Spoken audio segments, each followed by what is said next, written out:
Hi dear friend, आपके सामने लेकर आ गए हैं अदर और लास्ट 25 क्वेश्चंस CPM।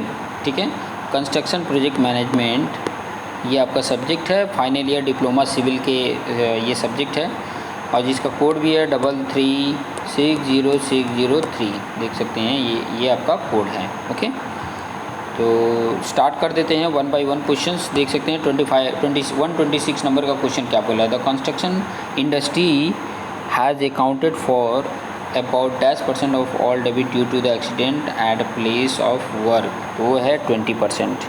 कितना? 20%। For repair work at high level of multi-story building needle scaffolding is preferred।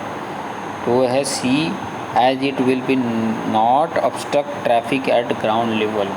कर सकते हैं। ठीक है, 120 क्या बोला? PP स्टैंड फॉर, PP का फुल फॉर्म बोल रहा है तो पर्सनल प्रोटेक्टिव इक्विपमेंट को बोला जाता है PPE। पर्सनल प्रोटेक्टिव इक्विपमेंट को PPE बोला जाता है। ओके, 129 में for work at height one should use safety belt या फुल बॉडी हार्नेस। तो फुल बॉडी हार्नेस है। ठीक है, a good safety record can produce higher morale productivity and stronger employee loyalty. वो है राइट। ठीक है, राइट है। 131 की बात करें, who play a crucial role in convincing the operating staff to adopt the change. वो है सुपरवाइजर। कौन है? Supervisor. Supervisor is at the lowest level of management. Right या रॉन्ग? राइट है। लोवेस्ट लेवल ऑफ मैनेजमेंट का lowest level होता है supervisor. ठीक है, 133 की बात करें, dash has 3 roles, training, motivator and facilitator. तो ये किसके में आ जाता है? सुपरवाइजर में। ठीक है, सुपरवाइजर है 3 roles, trainer, motivator and facilitator. Okay, 134 क्या बोला? HRD is mainly concern with. HRD human resource development क्या मतलब मेनली कंसर्न करता है? वो कर सकता है optimum stress. Which one of the following is not a system of HRD। तो वो है ऑप्टिमाइजेशन ऑफ रिसोर्स सिस्टम, ये उसका पार्ट नहीं है। Human resource is a dash, तो पेरिशेबल रिसोर्स है या डायनेमिक रिसोर्सेस है या बोथ है, तो दोनों हैं। ठीक है, ये दोनों आ जाते हैं। डायनेमिक रिसोर्सेस और पेरिशेबल रिसोर्सेस ये दोनों यहाँ पर इंडिकेट हो जाते हैं। तो इसको इंडिकेट कर रहा है कौन? C option is the right answer. 137 की अगर बात करें, human resources development HRD is किसके आ जाता है? तो प्रोसेस है। ये क्या है? एक प्रोसेस है। HRD is a process with progress by performance appraisal, counselling and training, ये आ जाता है इसके अंडर में। MIS स्टैंड फॉर, MIS किस पे स्टैंड करता है? तो वो है आपका मैनेजमेंट इंफॉर्मेशन सिस्टम, पे। Okay, HRD stand for dash, HRD stand for human resource development या human resource design, higher resources development या नन ऑफ द एबो। तो वो आ जाता है ह्यूमन रिसोर्स डेवलपमेंट। ये तो फुल फॉर्म ही है, तो आपको आना ही चाहिए ह्यूमन रिसोर्सेज डेवलपमेंट। 141 बोला, in one stack one more than dash cement bag should be store one एबो अदर। कितना कर सकते हैं? तो ये तो आपका जो सीमेंट का स्टोरेज है उसमें ही ये सब चीज़ें बात लिखी है कि किस तरीके का स्टोरेज होना चाहिए, किस तरीके से स्टैकिंग करनी चाहिए।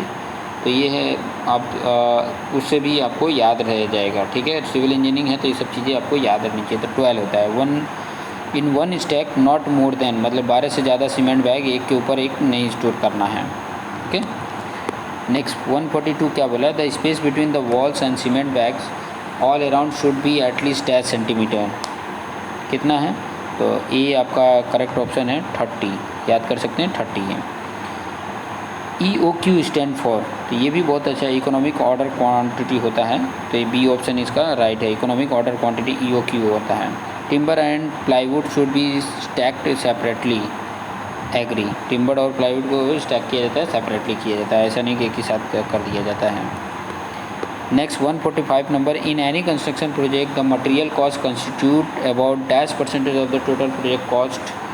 तो वो आपका आ जाता है, किस में आ जाएगा? In any construction project the material cost constitute about dash percent of the total project. तो मटेरियल कॉस्ट ही सबसे ज़्यादा होता है, 60% तो खाली मटेरियल कॉस्ट हो जाता है।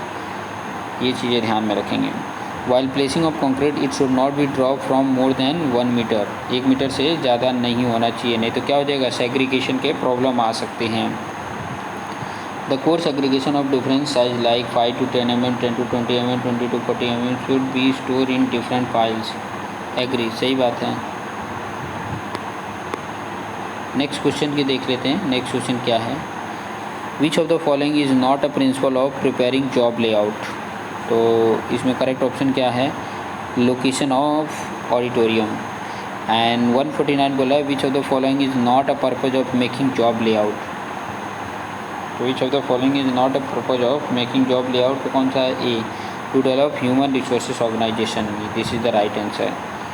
What is the job layout, job layout क्या है यहाँ पे ये बताना था, तो ये है B option, drawing to scale representing arrangement of material store, place of equipment, office, lab, colony, ये सब कुछ आ जाता है जॉब लेआउट में। तो इस तरीके से आपका 150 नंबर का 150 क्वेश्चंस कंप्लीट होते हैं। तो ऐसे ही क्वेश्चंस आपके सामने आते रहेंगे और आपके जो डाउट है वो क्लियर करते रहेंगे। तो देखते रहिए और अपने आप को बेस्ट बनाते रहिए। Thank you for watching this video.